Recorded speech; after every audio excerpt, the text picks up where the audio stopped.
All right, like I said, let's do this. Hi, my name is Richard.lesperance. I have the honor to have Brian Isom with me.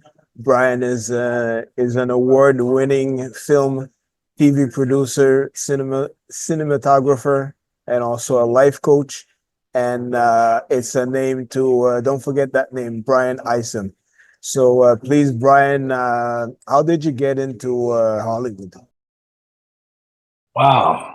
I got into Hollywood. I think I entered into Hollywood when I was a child in my mind, watching the television shows and telling myself I could also be there.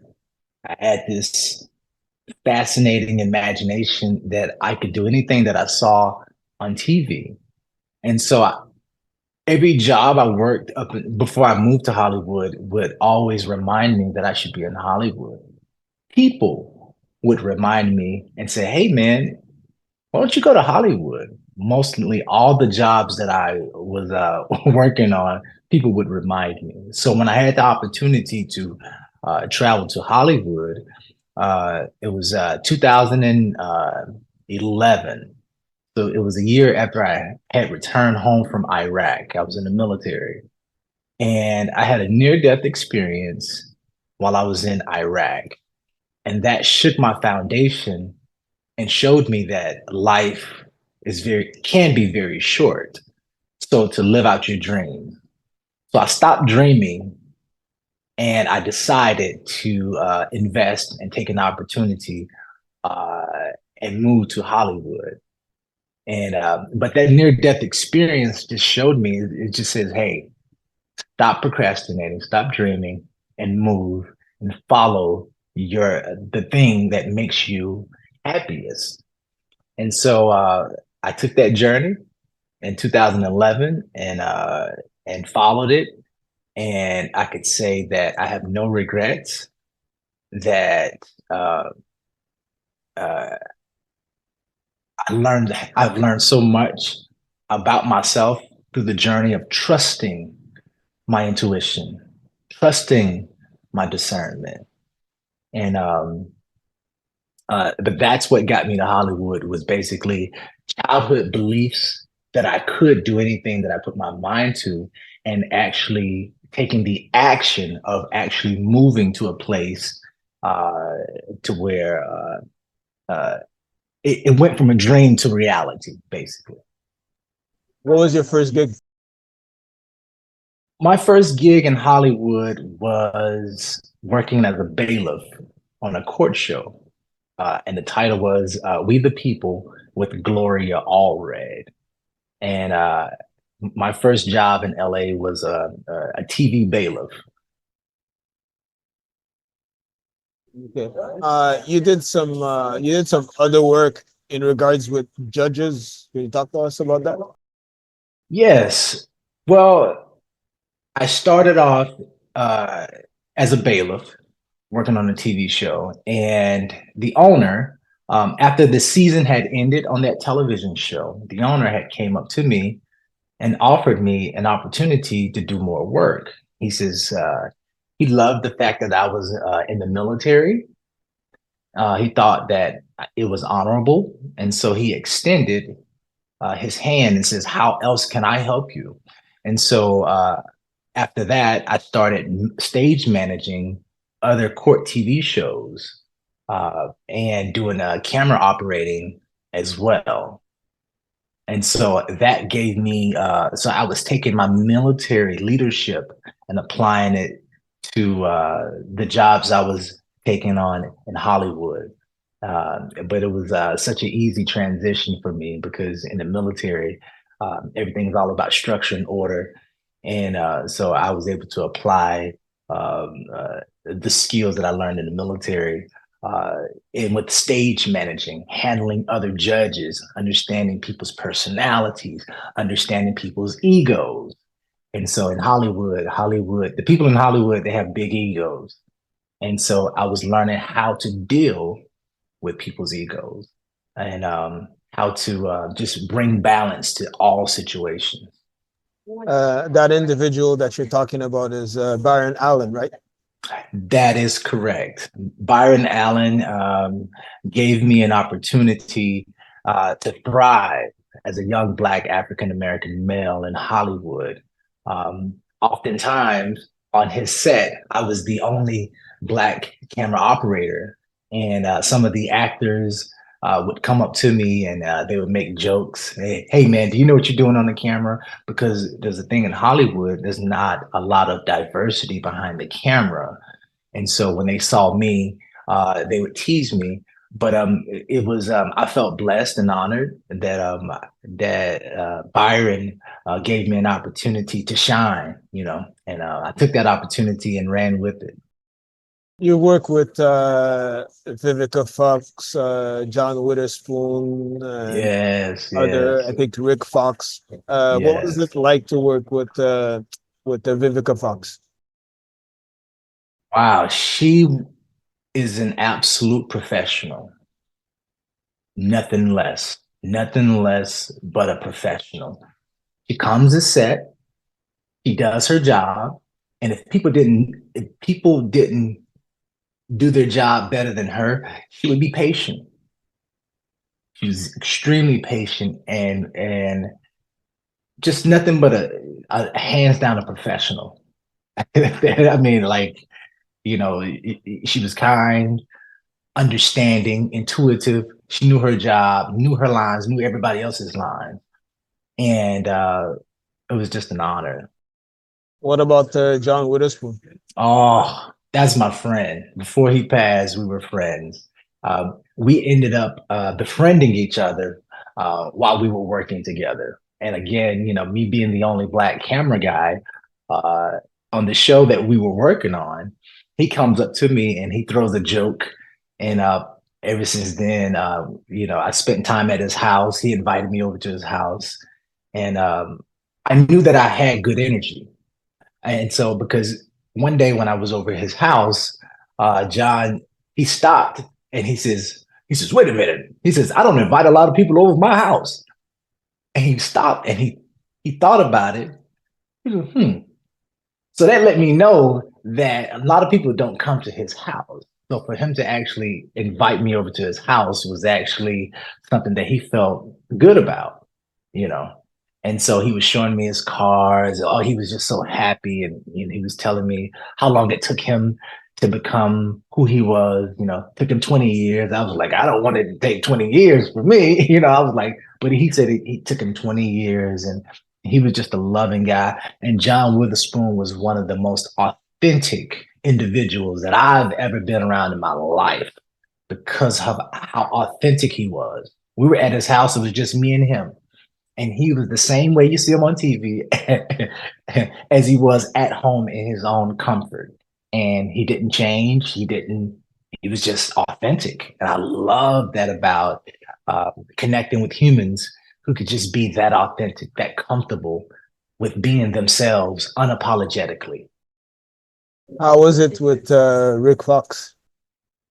I remember working with Rick Fox. Rick Fox was another professional. He came, he was, he knew his lines. Seeing him transition from basketball to an actor was phenomenal to watch. And he was a very patient brother. He didn't, when things went wrong on set, he didn't, some actors would have egos and blow up and, show their arrogance. None from Rick Fox. I saw the brother as a humble giant. Bill Bellamy must have been exciting too. Bill Bellamy, when I saw Bill Bellamy, me and Bill Bellamy had the same stature as far as height and our body structure. So I saw him as a brother. I saw him as a mirror image of me. And Bill was another kind, humble guy. He came to set. And, Bill's a comedian. So Bill loves Bill was looking for outtakes. He came to work to have fun. That was it. Like, he came to work and Bill Bellamy, his idea about having fun was just, let's come here, let's do our job. And then we have some outtakes in between. great. But Bill was another professional that I loved working with. What are some other great people that you met along the way in your journey? Hmm. Wow.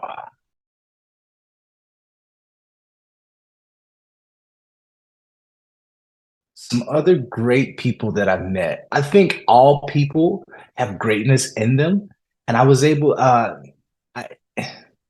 Well, when I it's mean great people, celebrities. right. I understand where you. Right. A lot of I don't like the name drop too much, and but I would say John Witherspoon is one of the people that I hung out with.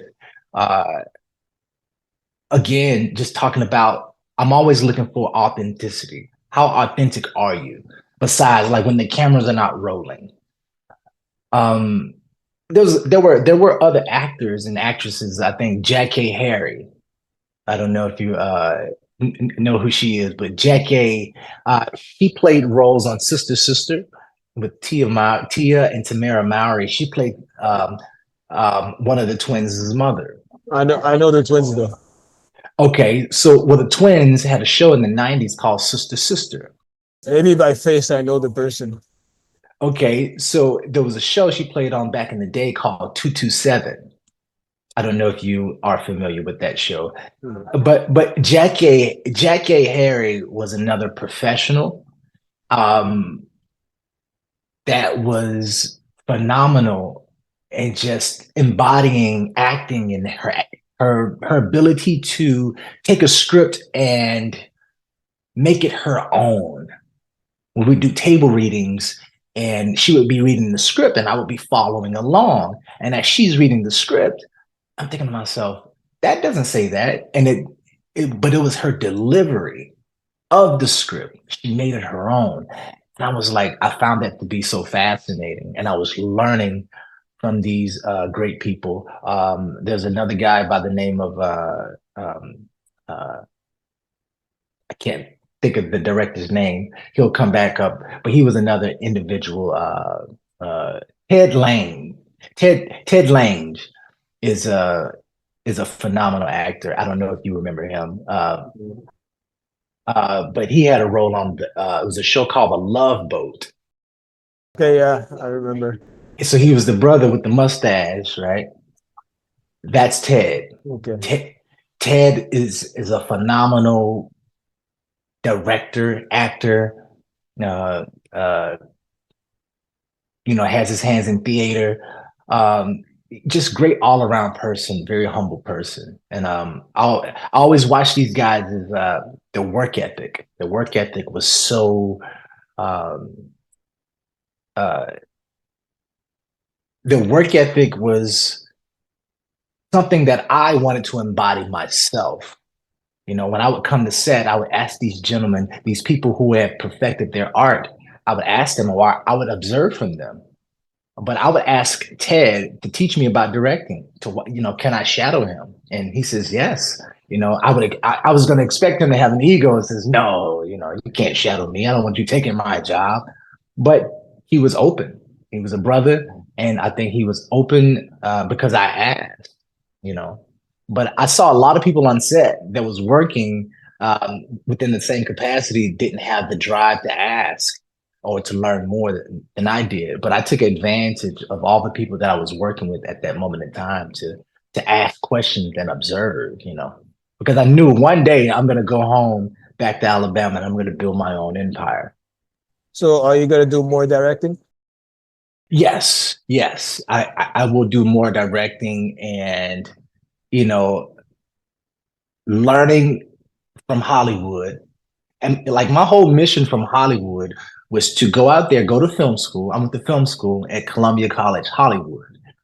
I went to film school at the same time I was working on set. So we could say I was getting on the job training simultaneously while I was going to film school, which was absolutely beautiful for me. And so going to Hollywood was to extract every opportunity, every set that I was on to pull information, just pulling data pulling data and pulling data so I can come back home and direct my own movies. And so I have that knowledge and I have that power to do everything that I saw in Hollywood, to mimic it. Is writing in the cards too? Writing is in the cards. Writing is something that I have to get into a rhythm. Um, I have partners that I collaborate with that help me with writing. Writing is such a art that needs to be studied.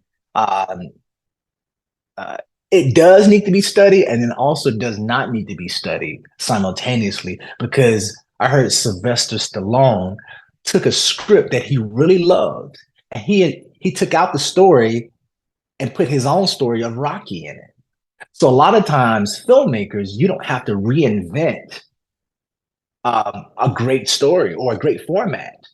A lot of times, if you have a film that you really love, take that story out and put your own story, put your own characters in. The format is already there; it's already written. So when I heard that Sylvester Stallone did that for Rocky, I said to myself, "Oh, you don't really need to understand, writing that much. If you just here's a format, take that story out and put your beginning, middle, and end into it." So writing is the heart of filmmaking for me. Without story, without a beginning, a middle, and the end, it's hard to. I'm not saying it's impossible, but it is necessary to create good, authentic films. And I coined this phrase when I was in film school. I said that we are, as movie makers, I coined the phrase, I'm a movieologist.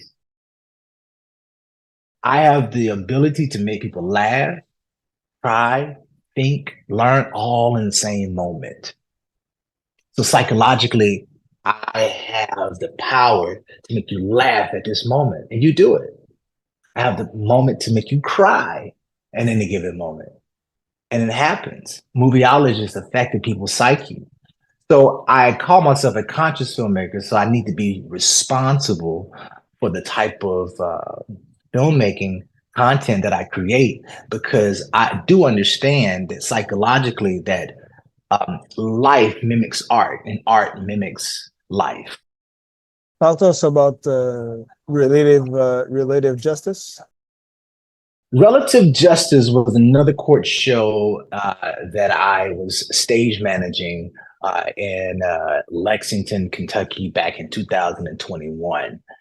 And that was another show under my belt that was it was a great idea. Family drama court, and I worked on that for about a season. And the thing about when I'm working on these court shows, I always get the creative juices of creating my own. Anytime you go on set, it's like I say, "Oh, I got to create my own." So I started developing my own court shows after I left Relative Justice. But Relative Justice was a great show, great idea, great judge, and yeah, it was just a wonderful time working. I always take all these opportunities to learn. I'm always learning more about myself, more about. I never think I know it all. I'm always open to learning more and more and more. Just opening my mind up, just being open. You know. You have something in the works. I think it's Alabama Sun. Talk to us about that. Yes, Alabama Sun is an idea that me and my producing partner slash publicist, LaChris Jordan, came up with. She was like, "B, we need to create something." I'm in Alabama. I left Los Angeles and moved to back home to Alabama, and I would send her pictures and videos of me working. I would be burning trash and I would be burning leaves. I'd be up in the mountains, and just living this rugged life. And she was like, "Oh," she's like, "let's come up with an idea, Alabama Sun." And it's loosely based about my journey coming home from Iraq and turning into this, healing myself and basically uh, evolving to this enlightened character, basically. So it's loosely based off of my life, Alabama Sun. The sun is based off the light. The sun could also have more than one play on words. You know, I am a son of Alabama, but also I am also the light of Alabama. You do life coaching too. Talk to us about that. Yes. So the life coaching came again from the traumatic events that I experienced while I was in Iraq.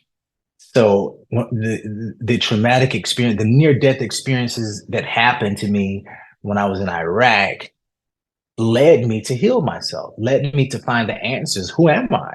Who, what, when, where, why, and how? Who are you? Where are you going? How are you going to do it? How are you going to heal these belief systems that was given to you that no longer serve you?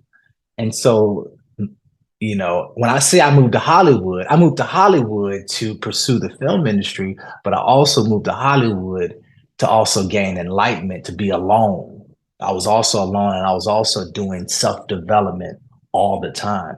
And once I brought balance and peace to myself, I decided I was like, I can't just leave people out. You know, I have to share this information. So life coaching, I had to get around it because I said, I'm not going back to school to be a therapist. I'm just not doing that. It's something that doesn't make me happy. But I said, how can I get around sharing this information without, people are going to look at me, oh, you're not a doctor. You don't have MD in front of your name. You're not a psychiatrist. You're not a psychologist. But what I learned was I was learning about my own journey and I wanted to share it. And so I said, I can be a life coach. I could share instead of telling people what to do. I'll just share my information. And if people have the free will, they can just take what they want. If it sounds good, they can borrow it. So, yeah. What's on your bucket list? Wow, my bucket list consists of sharing more of this information internationally, globally. I consider myself a messenger of light. My three methods, my goal is to spread these three methods of unconditional love to yourself, no judgment of any kind to yourself, and forgiveness to yourself. That's it with the world. And I teach people how to basically embody these elements because how you treat yourself is how you're going to treat other people. So the question is, how do you treat yourself? Is it with unconditional love or conditional love? Is it with judgment or no judgment? And you're always learning. Is it with forgiveness or no forgiveness? So I'm always teaching awareness at every moment that we are responsible for the causes and the effects that happen in our lives. What would you say to someone who wants to get into the arts?